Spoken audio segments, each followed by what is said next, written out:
बिस्मिल्लाहिर्रहमानिर्रहीम। अस्सलाम वालेकुम डियर स्टूडेंट्स। प्रीवियस लेक्चर के अंदर हमने एवोल्यूशन के कुछ पोर्शन डिस्कस कर लिया था।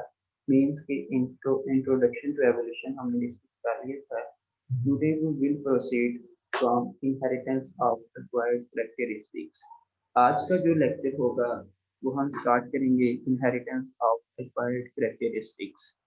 अब इनहेरिटेंस ऑफ एक्वायर्ड कैरेक्टरिस्टिक्स से पहले हमें एक साइंटिस्ट का पता होना चाहिए, जेन बैप्टिस्ट लामार्क। अब इसने अपनी मेजर कंट्रीब्यूशन दी किसके अंदर, इनहेरिटेंस ऑफ एक्वायर्ड कैरेक्टरिस्टिक्स। अब इसको डिस्कस करने से पहले हमें थोड़ा सा इसकी हिस्ट्री का पता होना चाहिए। देख लेते हैं। Toward the end of 18th century, several naturalists suggested that life had evolved along with the evolution of Earth. अब 18th सेंचुरी के एंड तक सिविल नेचुरलिस्ट ने सुगेस्ट किया, अपने आइडियाज दिए कि लाइफ इवॉल्व हुई ऑन द अर्थ, किसके मुताबिक, एवोल्यूशन के मुताबिक। But only one of Darwin predecessors developed a comprehensive model that attempt to explain how life evolved. अब हमने ये बात की कि अर्थ के ऊपर लाइफ इवॉल्व हुई, लेकिन ये जो लाइफ अर्थ के ऊपर इवॉल्व हुई इसका कंप्रीहेंसिव मॉडल डार्विन ने दिया। डार्विन ने 5 years अपना सफर बांधा। 5 year के सफर के दौरान इसने different variety of animals and plant को इकट्ठा किया। उसके मुताबिक इसने लाइफ को एक्सप्लेन किया और उसको बताया कि किस तरह ये ओरिजिनेट हुई अर्थ के ऊपर। फिर उसके बाद जेन बैप्टिस्ट लामार्क, इसका ड्यूरेशन था, लाइफ स्पेन था, यानी 1744 के अंदर इसकी बर्थ हुई, 1829 के अंदर इसकी डेथ हुई। अब Jean Baptiste Lamarck publish his theory of evolution in 1809, the year Darwin was born. जब जेन बैप्टिस्ट लामार्क ने अपनी थ्योरी पब्लिश की 1809, उसी वक्त डार्विन की क्या हुई, बर्थ हुई।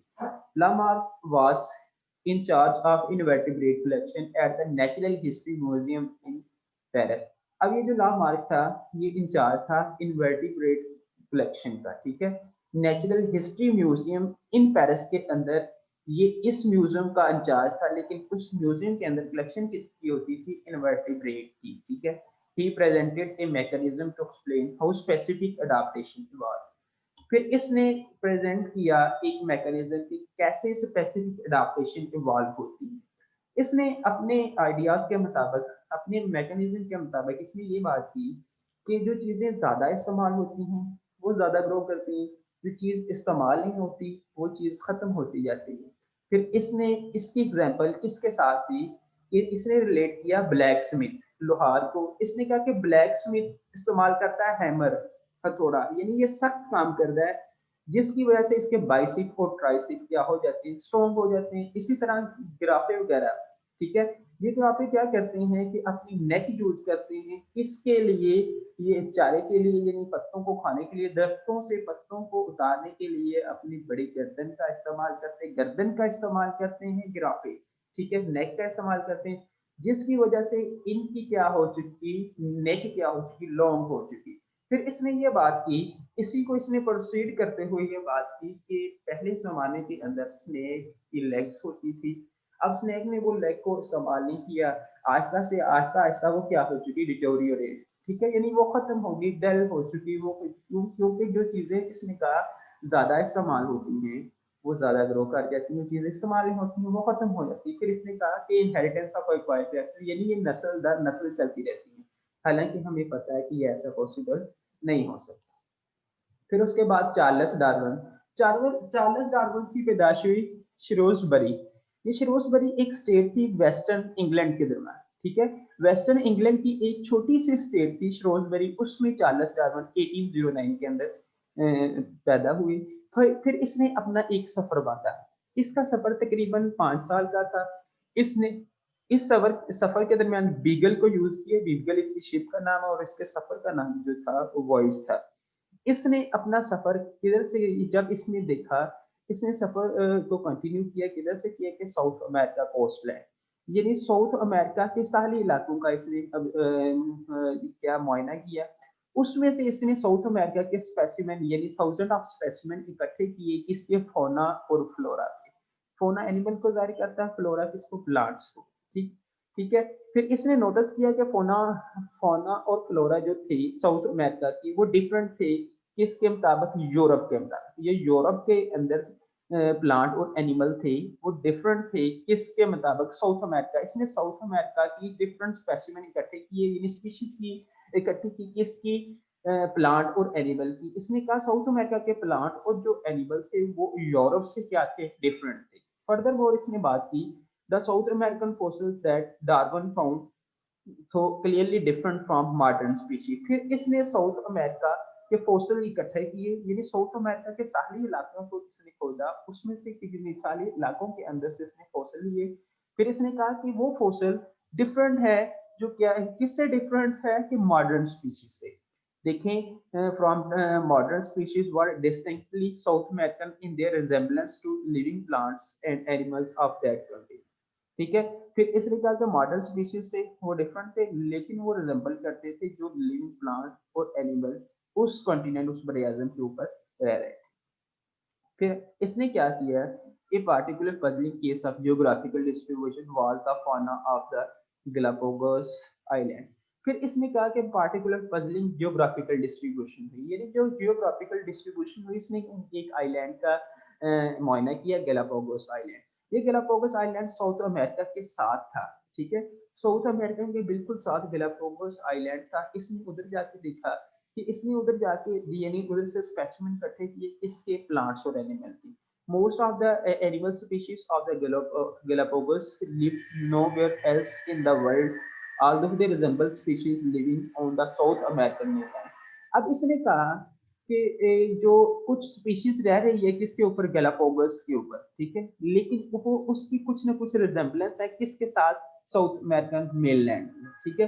अब देखिए कि एक अगर फर्ज किया कि आप दूसरी साइड पर हैं, मैं इस साइड पे हूँ, दरमियान में से ये अब आइलैंड की बात हो रही है, ये पानी के ऊपर है। अगर आप दूसरी साइड पर हो, मैं इस साइड पे हूँ, दरमियान में से किसी भी नागहानी आफात की वजह से वो कोई ये जो आइलैंड है सेपरेट हो जाता है, तो पानी के ऊपर है, तो इसकी वजह से दूसरी साइड वाला आइलैंड दूर होता जाएगा, मेरी साइड वाला आइलैंड क्या है उससे दूर होता जाएगा। फिर इसके ऊपर, इनके ऊपर सदियों के बाद इन्वायरमेंटल फैक्टर अफेक्ट करेंगे। तो इन्वायरमेंटल फैक्टर की वजह से वो स्पीशीज पहले तो रिजेम्बलेंस करती थी, आहिस्ता आहिस्ता इन्वायरमेंटल फैक्टर की वजह से इस आइलैंड से, यानी आपकी तरफ से आइलैंड की वजह, आपकी तरफ जो आइलैंड है उसकी स्पीशीज डिफरेंट हो जाएगी एज कम्पेयर टू मेरी तरफ जो आइलैंड है उसके मुताबिक। ठीक है। ये किसकी वजह से हो रहा है, एनवायरमेंटल फैक्टर की वजह से। It was thought the island were colonized by plant and animal that spread from the South American mainland and then diversified on different islands.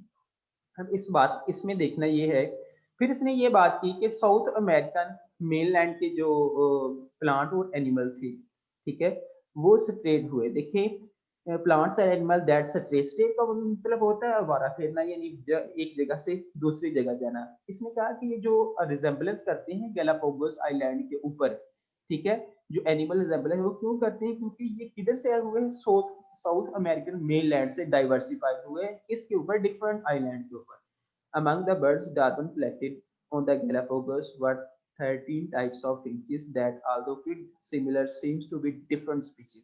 फिर इसने गैलापागोस के ऊपर 13 टाइप्स ऑफ फिंचेस इकट्ठी की। फिंचेस होते हैं, लफ्ज यूज किया हुआ है स्पेसिफिक बर्ड्स के लिए, बर्ड्स की स्पीशीज है फिंचेस उसके लिए। फिर इसने कहा कि ये सिमिलर है डिफरेंट स्पीशीज के साथ। ठीक है। क्विट सिमिलर, कोई थोड़ी सी सिमिलर है, seem to be different species, जब डिफरेंट स्पीशीज के साथ देखा गया। Some were unique to individual islands, while other species were distributed on two or more islands that were close together.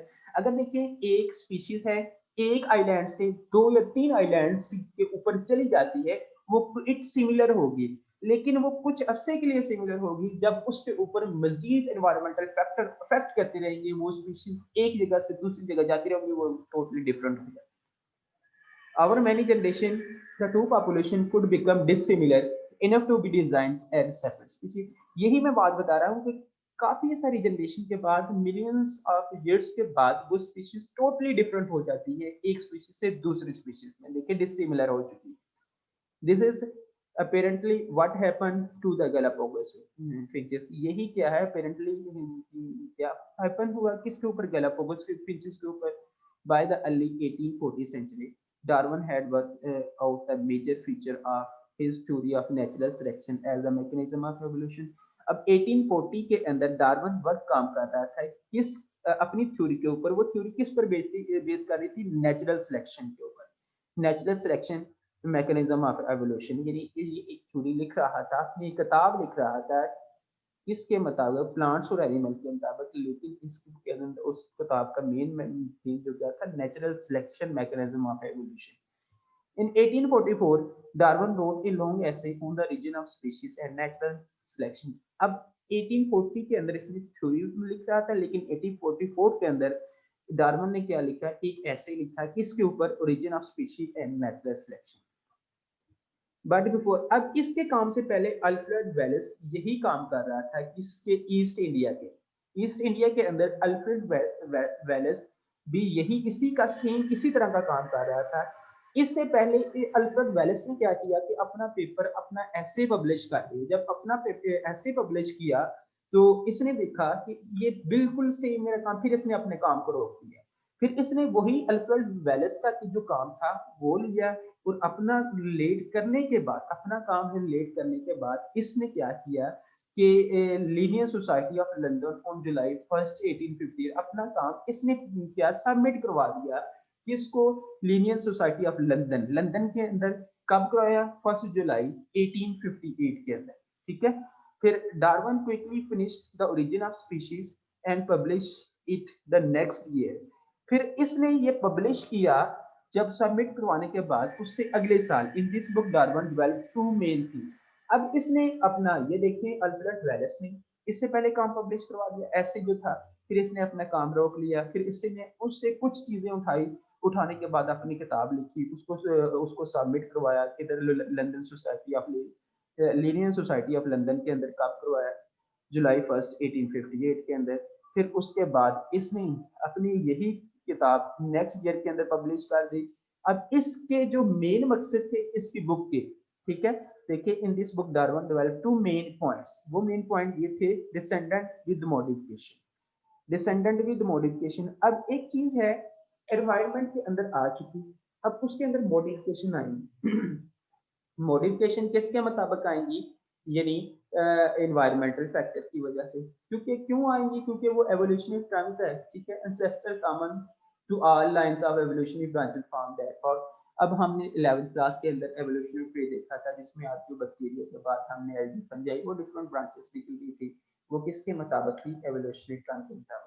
अब डिसेंडेंट विद मॉडिफिकेशन, यानी descendant हुई, modification आई जब उसकी, यानी बर्थ के बाद काफी मॉडिफिकेशन आई, फिर के साथ साथ उस स्पीशीज ने क्या किया? सर्वाइव किया। फिर उसके साथ साथ सेकंड पॉइंट उसकी बुक का था नेचुरल सिलेक्शन एंड अडाप्टेशन। अब नेचर उस चीज को सिलेक्ट करती है जो ज्यादा अडाप्ट हो जाती है किसी भी एनवायरनमेंट के अंदर। देखिए Darwin theory of natural selection was based of the following observation. अब नेचुरल सिलेक्शन और अडाप्टेशन क्या थी कि फॉलोइंग ऑब्जर्वेशन पर थी कि नेचर ने उस चीज को सिलेक्ट करना ज्यादा जिस चीज ने क्या अडाप्ट हो जाना है, ठीक है। वो अडाप्ट किसकी बेस पर होगी? उसके पीछे डिफरेंट सोर्सेस हैं। वो उसके पीछे देखिए सर्वाइवलशिप है।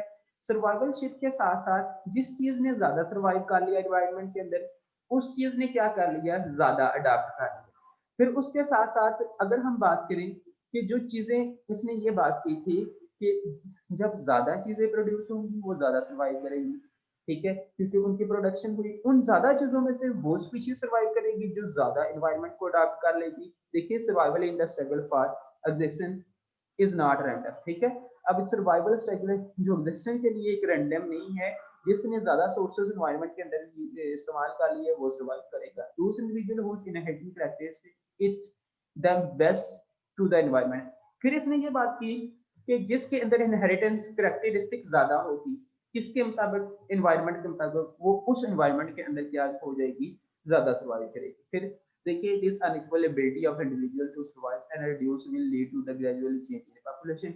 जब ज्यादा चीजें सर्वाइव कर रही हैं उनके अंदर ज्यादा चीजें आएंगी, वो किस चीज को लीड कर रही हैं? पॉपुलेशन को कर रही हैं। इस तरह फिर with favorable characteristic accumulating over the generation thus leading to the evolution of a new species। जब इस तरह फॉर्मुलेट होती रही, ठीक है, फेवरेबल करेक्टरिस्टिक अडाप्टेशन के बाद उन्होंने क्या किया? लीड किया एक न्यू स्पीशीज को, ठीक है।